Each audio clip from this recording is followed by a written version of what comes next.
ছোট্ট বাচ্চারা যদি জিনে ধরে পরিতে ধরে আয়াতুল কুরসি পরে ফু দেন, জিনের 12টা বাজায় দিবে কে? এগুলো পড়তে চায় না। বিশ্বনবী হাসান আর হুসাইনকে এই দোয়াগুলো পড়ে ফু দিতেন। হাসান হুসাইনকে তাবিজ পড়ায় নাই কখনো। বিশ্বনবী একটা স্পেশাল দোয়া পড়তেন, বুখারীর বর্ণনা, আউযু বিকালিমাতিল্লাহি তাম্মা মিন কুল্লি শাইতানি ওয়া হাম্মা ওয়া মিন কুল্লি আইনিন লাম্মা। এই যে যারা মোবাইলে রেকর্ড করছেন, রেকর্ড হয়ে গেছে না? আমি যে বললাম বাসা যে মুখস্থ করবা, মায়ের শিখাবা, ছোট্ট বাচ্চারে শিখাবা। এগুলো পড়ে ফু দিলে কোনো জিন পুরি সামনে আসতেই পারবে না। এগুলো নাই মুসলমানের, তাবিজ লাগে। কি লাগে? বিশ্বনবী 6 মাস অসুস্থ ছিলেন। ইহুদিদের মিত্র লাবিদ ইবনুল আসাম বিশ্বনবীরে ব্ল্যাক ম্যাজিক করেছে। কি ম্যাজিক? Black magic.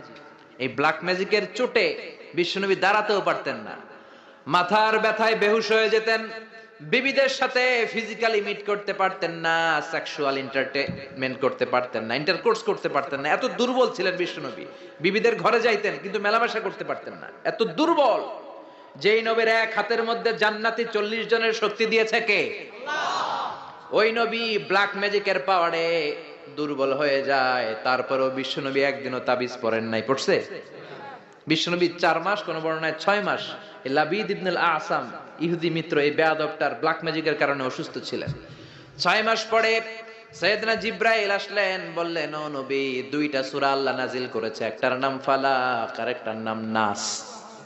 দুইটার একসাথে বলে মুআউযিজাতান। এই মুআউযিজ তাবিজ, এখান থেকে তাবিজ আসছে। তাবিজ যদি করতে হয় সূরা ফালাক নাস দিয়ে পড়বেন, ঠিক কি না? ও নবী, চলেন আপনারে কোথায় ব্ল্যাক ম্যাজিক করিয়েছে দেখাই। সাইয়েদনা আবু বকর সাইয়েদনা ওমরকে নিয়ে, বিশ্বনবীকে নিয়ে জিব্রাইল চলে গেলেন একটা কুয়ার কাছে। কুয়ার নিচে দেখলেন একটা চিরুনি, চিরুনির মধ্যে বিশ্বনবীর 11টা চুল দিয়ে গিট দেওয়া। সূরা ফালাক আর সূরা নাসে আয়াতও আছে 11টা। নাজিল হলো কুল আউযু বিরাব্বিল ফালাক মিন